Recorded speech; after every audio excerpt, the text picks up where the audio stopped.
Hello, everyone. I'm Nisha Biswal, President of the US-India Business Council at the US Chamber of Commerce. I'm so honored to be part of this celebration of India at 75. I particularly want to thank Ambassador Taranjeet Sandhu and colleagues at the Indian Embassy for their leadership and their partnership in advancing the US-India relationship. For me, this momentous occasion is an opportunity to celebrate the rising importance and influence of India on the global stage. But it is also an occasion to reflect on the tremendous commitment and sacrifices of the Indian people to bring forward a free and independent India. And for me, that commitment and those sacrifices have a deep personal resonance. You see, my grandparents were among the millions of Indian patriots who fought for India's independence. They fought not with guns and knives. Their weapons were their beliefs and their convictions that India's destiny was to take its place as an independent and equal partner on the global stage, and their willingness to sacrifice their lives and their livelihoods in pursuit of that destiny. They were led by the courage and ideals of Mahatma Gandhi, Sardar Patel, Jawaharlal Nehru, and countless other freedom fighters. I grew up on my grandparents' stories of the time that they spent in British jails for civil disobedience. They were so proud to have played a small part in the birth of their nation. Today, as India embarks on its 75th year of independence, that generation of patriots has much to be proud of. They ushered in a nation that has become a giant among nations. They see an India that has risen to be a leader and a pillar for advancing global security and stability, addressing the pressing challenges of our time, and advancing the economic power that seeks to advance an inclusive opportunity for all its citizens. The United States and India share a set of common values, robust democratic systems, and cultures of entrepreneurship, as well as long-standing people-to-people ties that make our countries natural partners. I'm so proud to have represented the US government in advancing the close partnership between the United States and India, and between Prime Minister Modi and then President Barack Obama. Today, as president of the US India Business Council, I have the privilege of working on the economic partnership between our two countries. In fact, USIBC was set up in 1975 when US-India ties were still rather nascent, and the US-India economic partnership was a fraction of the heft we see today.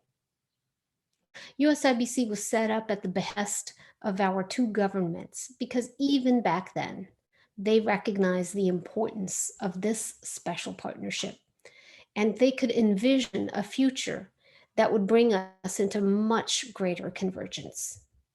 It is safe to say that today's India has become one of America's anchor partners in the Indo-Pacific region and around the world. And the potential for Indo-US cooperation will play a paramount role in shaping India's journey in the next 75 years. In tackling those pressing challenges of our day, combating the COVID-19 pandemic, forging international consensus on global climate change, or ensuring the perpetuation of a rules-based international order and a free and open Indo-Pacific, India has become our indispensable partner. And the US-India Defense Partnership is one of the most important for both countries.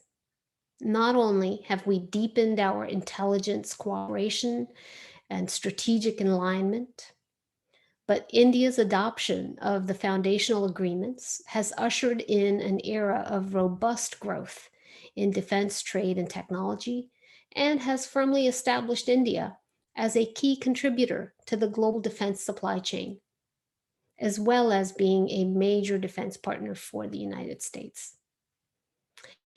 The Quad Leaders Forum earlier this year showed how India's manufacturing capacity is important not only in the defense sector, but increasingly across the board, as we saw the vaccine initiative that will help not only India, but the world overcome the coronavirus pandemic. And just as Prime Minister Modi's leadership was instrumental in driving the international consensus on the Paris Climate Accord in 2016, as well as the creation of the International Solar Alliance, so too will India's leadership be critical in shaping the outcomes of COP26 in Glasgow later this year. In fact, India's leadership on renewable energy and its ambitious target of 450 gigawatts of solar by 2030 makes it a global powerhouse for the fast-growing renewable energy industry. Other aspects of the energy partnership between our two countries are equally robust. The US-India Gas Task Force is increasing India's energy security by enhancing US exports of LNG that can help power India's economy without sacrificing air quality. In addition, our two countries are working together on hydrogen, biofuels, energy efficiency, carbon capture, and other areas of energy cooperation. And the US-India Digital and Technology Partnership is also quite broad-based today, with both countries playing a critical role in the rapid acceleration of the digital economy and in emerging and advanced technology, including AI, 5G, quantum technology, and space. Our converging strategic interests require us to work together to shape the fast evolving policy and governance framework for our digital future, so that we can make sure that our security and strategic interests, our citizens' privacy, and our commercial interests are balanced and harmonized. All this leads me to note that while the US-India trade relationship has seen robust growth over the past decade, with bilateral trade growing to 146 billion, let me note that our best days are still ahead of us. Our best days are still ahead of us.